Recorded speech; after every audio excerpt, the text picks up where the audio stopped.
نحمده ونصلي على رسوله الكريم اما بعد فاعوذ بالله من الشيطان الرجيم بسم الله الرحمن الرحيم يا ايها الذين آمنوا اتقوا الله وكونوا مع الصادقين قال النبي صلى الله عليه وسلم الصدق ينجي او كما قال صلی اللہ تعالی علیہ وسلم صدق اللہ العظیم۔ یا ایہا الذین آمنوا، اے ایمان والو، یا ایہا الذین آمنوا، اے ایمان والو، اس کا سب سے پہلا مصداق صحابہ کرام رضوان اللہ تعالی علیہم اجمعین ہے کہ سب سے پہلے ایمان لانے والے کون ہیں؟ صحابہ کرام، اور ان سے خطاب کیا جا رہا ہے یا ایہا الذین آمنوا، اور پھر صحابہ کرام کی اتباع میں جتنے لوگوں نے دین اسلام قبول کیا آج تک ہم سب کے لیے خطاب یا ایہا الذین آمنوا۔ تو ہمیں جب بھی قرآن کی تلاوت سنیں، اس کا درس سنیں، تو یہ یاد رکھنا چاہیے کہ قرآن میں جو ایمان والوں کو خطاب ہے وہ ہمیں ہے، ہمیں اور آپ کو ہے۔ اتقوا اللہ، اللہ سے ڈرو، وکونوا مع الصادقین، اور ہو جاؤ سچوں کے ساتھ۔ یہ آیت کریمہ اپنے حجم میں مختصر ترین آیت ہے، لیکن اپنے معنی میں اس قدر وسعت رکھتی ہے کہ پورا کا پورا دین اس میں داخل ہے۔ اے ایمان والو، تقوی اختیار کرو، اللہ سے ڈرو، جلوت میں ہو یا خلوت میں، مجمع میں ہو یا تنہائی میں، کوئی دیکھ رہا ہے یا نہیں، ہر حال میں اللہ سے ڈرو۔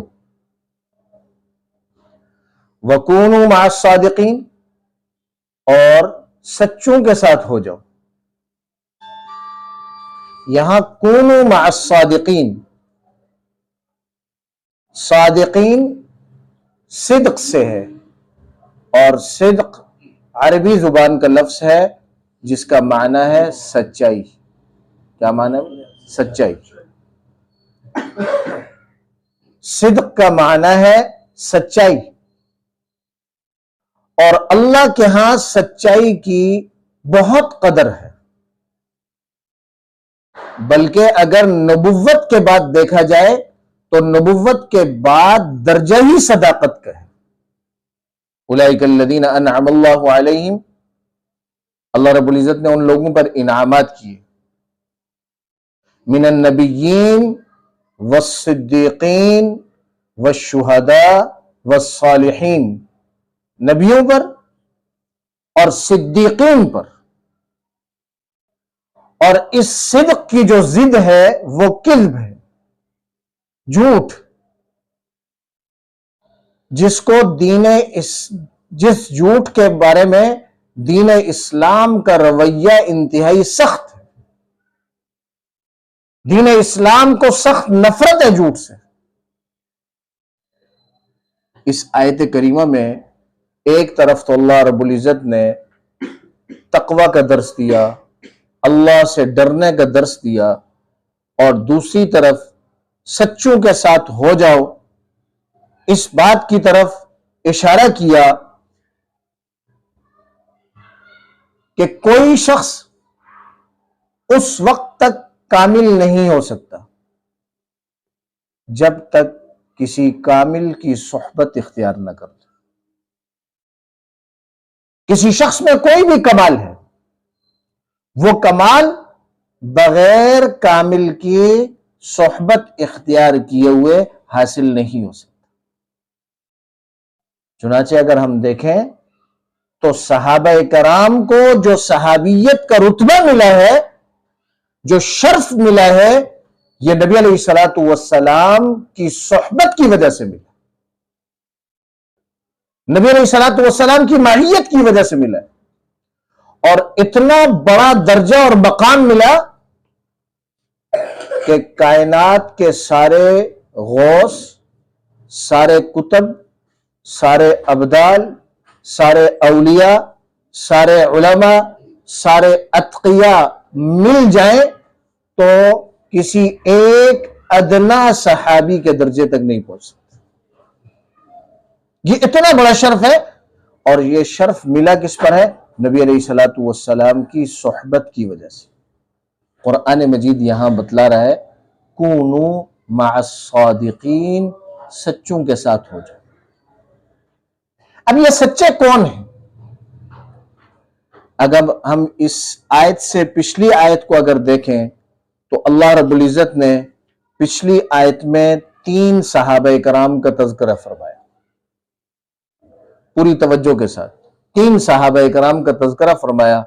وَعَلَى الثَّلَاثَةِ الَّذِينَ خُلِّفُوا، غزوہ تبوک کا موقع تھا، سخت گرمی اور سخت حالات تھے، اور کھجوریں پک رہی تھی، اور صحابہ کرام میں سے اکثر کا سال بھر کا گزر بسر انہی کھجوروں پر ہو رہا تھا۔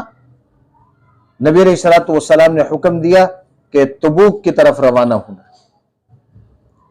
تو تمام صحابہ کرام تیار ہو گئے۔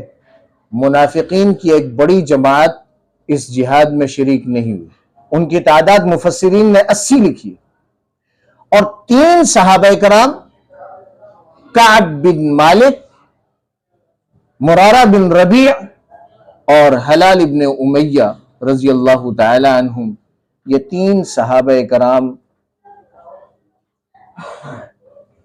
اس جہاد سے پیچھے رہ گئے۔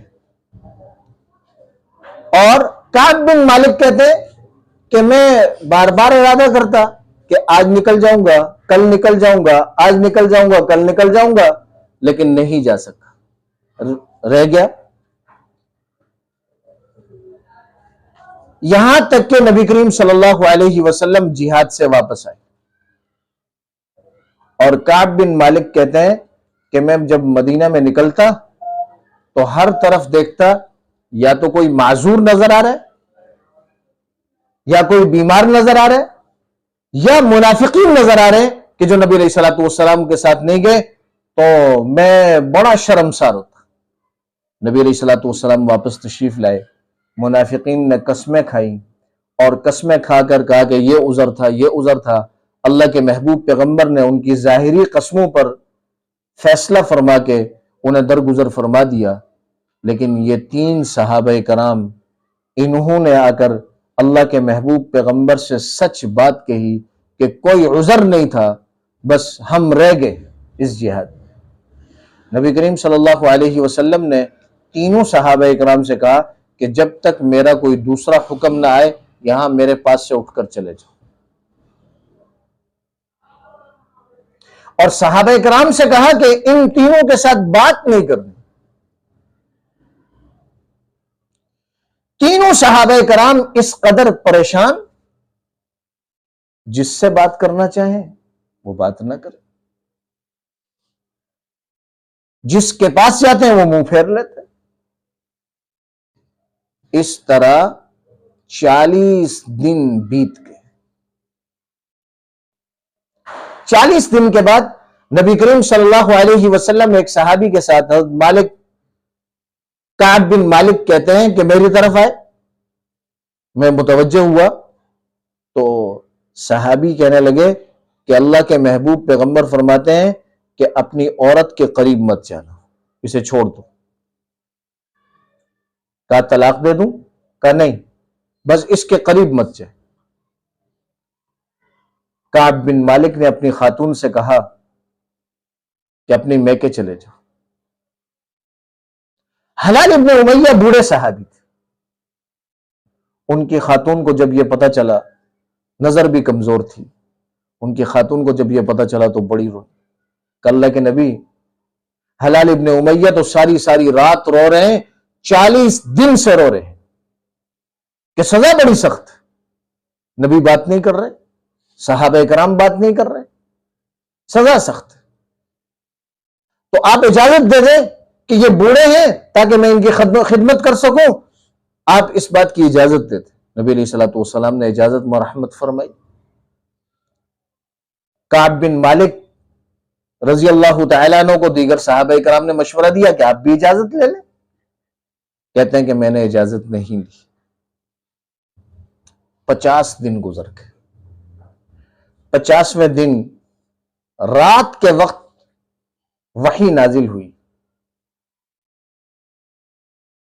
اور امہات المؤمنین میں سے ایک ماں نے کہا، اللہ کے نبی اگر ابھی ہی کعب بن مالک کو بتلا دیں، تو نبی علیہ الصلوۃ والسلام نے فرمایا کہ افراتفری ہو جائے گی اور لوگ جمع ہونے لگ جائیں گے، ان کی نیند خراب ہو جائے گی، صبح بتلائیں گے۔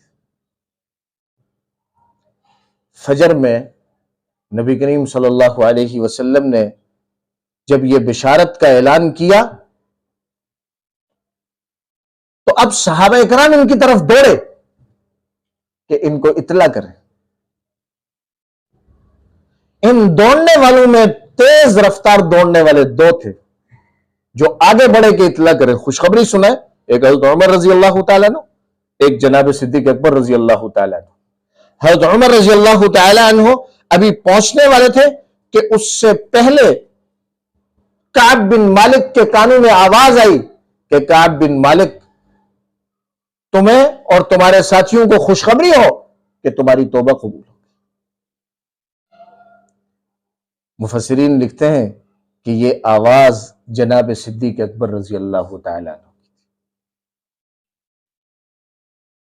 ان تین اس آیت کو اگر دیکھیں وَعَلَى الثَّلَاثَةِ الَّذِينَ خُلِّفُوا، تو یہ تین صحابہ کرام جو سچ کی وجہ سے اللہ رب العزت نے ان کی برات کا اعلان قرآن میں کیا، ان کی سچائی اور اللہ کا جو ڈر ان کے دلوں میں تھا کہ اگر ہم نبی سے جھوٹ بول لیں گے، وقتی طور پر نبی راضی ہو جائیں گے تو کہیں ایسا نہ ہو کہ قرآن نازل ہو جائے اور قیامت تک ہم ہمیشہ رسوائی کے شکار ہو۔ اللہ کے ڈر اور سچائی نے نجات دلائی، اور قیامت کی صبح تک کے لیے اللہ رب العزت نے ان تین صحابہ کرام کا تذکرہ قرآن میں زندہ اور جاوید کر دیا۔ اب اللہ رب العزت ارشاد فرما رہے، اے ایمان والو اللہ سے ڈرو جیسے کعب، مرارہ اور ہلال ابن امیہ ڈرے، ایسے اللہ سے ڈرو۔ وَكُونُوا مَعَ الصَّادِقِينَ، اور ان تینوں کے ساتھ ہو جاؤ۔ دوسرا قول یہ ہے کہ الصادقین سے مراد مہاجرین،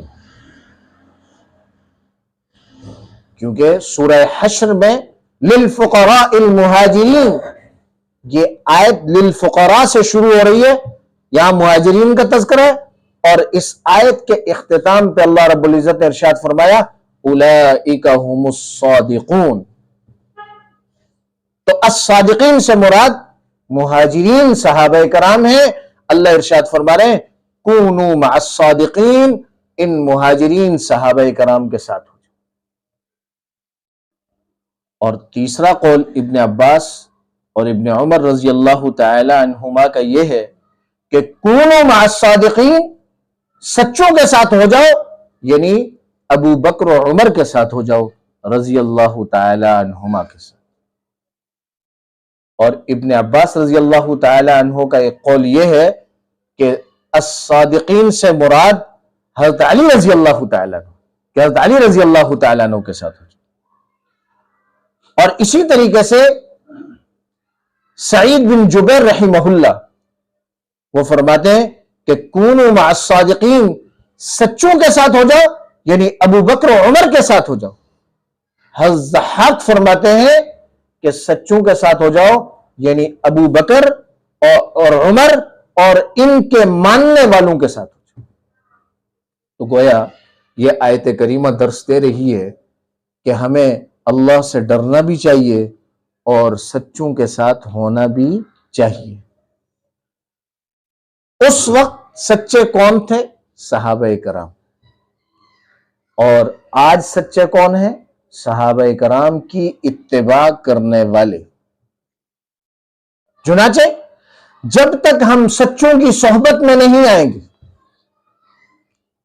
علماء کرام کی صحبت میں نہیں آئیں گے، ہم یہ سمجھیں گے کہ محض ہم مطالعہ کر کے دیندار ہو جائیں تو ہم گمراہی کی طرف چلے جائیں۔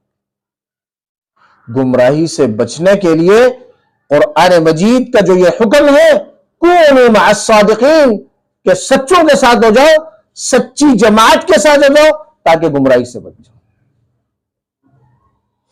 آج ہمارے معاشرے میں ایک طبقہ سوشل میڈیا پر اس بات کی طرف زور دے رہا ہے، اپنے قول، فعل اور عمل سے عوام کو علماء سے جدا کرنے کی ایک زبردست مہم چل رہی ہے کہ کسی طرح عوام علماء سے کٹ جائیں، کسی طریقے سے عوام علماء سے کٹ جائے، ان کا تعلق کٹ جائے، تاکہ پھر عوام کو گمراہ کرنا آسان ہو جائے۔ ابتدائی زمانہ سے لے کر آج تک درست راہ پر چلنے کے لیے سچوں کے ساتھ ہونا ضروری ہے۔ نبی کریم صلی اللہ علیہ وسلم کے قرب و جوار میں صحابہ کرام تھے، صحابہ کرام کے قرب و جوار میں تابعین تھے، اور تابعین کے قرب و جوار میں تبع تابعین تھے، اور اسی طرح تسلسل کے ساتھ یہ سلسلہ آج تک چلا آ رہا ہے کہ عوام اپنی اصلاح کے لیے علماء کے پاس جاتے۔ ہمیں خوب غور سے یہ بات سمجھ لینی چاہیے کہ جب تک ہمارا تعلق اہل علم اور علماء کے ساتھ ہے، تقوی طہارت والوں کے ساتھ ہے، تب تک ہم سیدھی راہ پر چلتے رہیں گے، اور جیسے ہی ہم نے اہل اللہ کا دامن چھڑایا تو پھر اکیلی بکری کو بھیڑیا اچک لیتا۔ گرامی قدر سامعین، اللہ تبارک و تعالی نے ایک طرف تو سچوں کے ساتھ ہونے کی دعوت دی، اور دوسری طرف اللہ رب العزت نے ظالموں اور فاسقوں سے دوستی کرنے کی ممانعت کی اور اسے ناپسند کیا۔ ظالموں اور فاسقوں کی صحبت کو ناپسند کیا گیا۔ یہی وجہ ہے کہ پچھلے درس میں سبق گزرا کہ ہماری دوستی، ہمارے تعلقات کس کے ساتھ ہونے چاہیے، تو نبی کریم صلی اللہ علیہ وسلم نے بڑی وضاحت سے ارشاد فرمایا کہ جسے دیکھ کر اللہ یاد آ جائے، جس کی گفتگو سے علم بڑھے، اور جس کے عمل کو دیکھیں تو آخرت یاد آ جائے۔ گرامی قدر سامعین، اللہ تبارک و تعالی نے ہمیں عقل و فہم دیا، شعور دیا، اس بات کے لیے کہ ہم غور و فکر کر سکیں، ہم اپنی دنیا اور آخرت کے نفع اور نقصان کو سمجھ سکیں۔ یہ دنیا محض اس لیے نہیں کہ ہم کھائیں، پئیں، کمائیں اور سو جائیں، بلکہ یہ دنیا کا ایک ایک لمحہ اس قدر قیمتی ہے کہ ایک مرتبہ سبحان اللہ کہا تو جنت میں درخت لگ جائے، ایک مرتبہ الحمدللہ کہا تو جنت میں درخت لگ جائے، ایک مرتبہ اللہ اکبر کہا تو جنت میں درخت لگ جائے۔ چنانچہ آج کے سبق میں ہمیں یہ درس مل رہا ہے کہ ہم اپنے تعلق کو اللہ والوں کے ساتھ، اپنے تعلق کو استوار کریں، ہمارا اٹھنا بیٹھنا اللہ والوں کے ساتھ ہو، ہمارا اٹھنا بیٹھنا سچوں کے ساتھ ہو، اور سچ تین اعتبار سے سچائی ضرورت کی چیز ہے۔ تین اعتبار سے ہماری نیت سچی ہو، نمبر دو ہم اپنے قول میں سچے ہوں، نمبر تین ہم اپنے فعل میں سچے ہوں۔ تینوں باتوں میں سچائی کی ضرورت ہے۔ ہم اپنی نیت میں سچے ہوں، اپنے قول میں سچے ہوں، اور اپنے فعل میں سچے ہوں، اور مخلوق خداوندی سے ہم جو وعدہ کرتے ہیں اس وعدے میں سچے ہوں۔ نبی کریم صلی اللہ علیہ وسلم نے ارشاد فرمایا، الصدق ینجی والکذب یہلک، سچائی نجات دلاتی ہے اور جھوٹ ہلاکت میں ڈالتا ہے۔ اللہ تبارک و تعالی سے دعا ہے کہ اللہ رب العزت ہمیں سچا ہونے کی اور سچے لوگوں کے ساتھ اپنا تعلق جوڑنے کی توفیق عطا فرمائے۔ وآخر دعوانا ان الحمد للہ رب العالمین۔ اور یہ ایک ہاتھ کیا اور ایک ہاتھ سے بولے اور دونوں ہاتھ نہیں چھوڑے، ایک ہاتھ اٹھائیں۔ اور بہتر بات یہ ہے کہ دائیں ہاتھ، اس کے لیے بہتر بات یہ ہے کہ ہم